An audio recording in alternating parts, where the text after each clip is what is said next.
when have you heard whispers of hope in your life, Kenny? Well, which decade do you want to start with? I was thinking like the 80s. Yeah, I bet. Some hair rock. That'd be The 80s. close. I started out raised by grandparents, and it was such a blessing at the time, but it was also, there was a hole because, my parents they were in the picture, but not who I was living with. And, so that made me different than everybody else. And I got this sense that nobody wanted me around.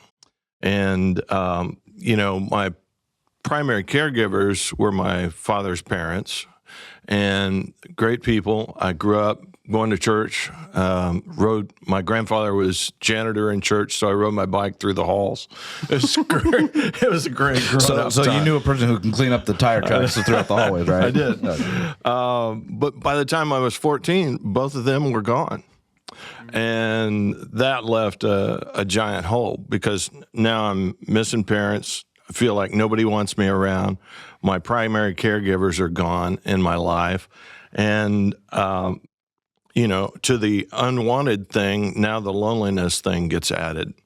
And in all that, though, the whispers of hope in the grandparent scenario, it's a generation to generation kind of thing where I hear God whisper, I got you.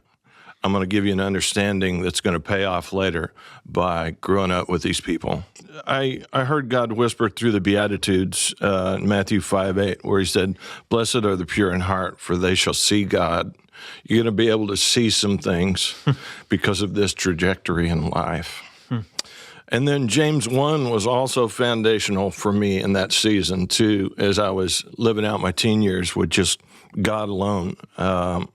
It was, that you should be able to count it all joy inside of these circumstances.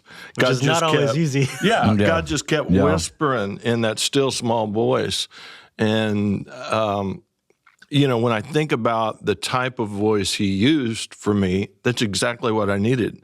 I was headed toward the music thing and the artistry ideas. And, in 1 Kings, he put Elijah aside and,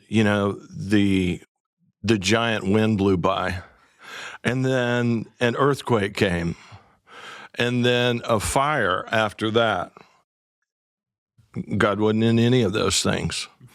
They were examples. They were earth-changing and moment-changing in his life, but he hears God in the small whisper right after.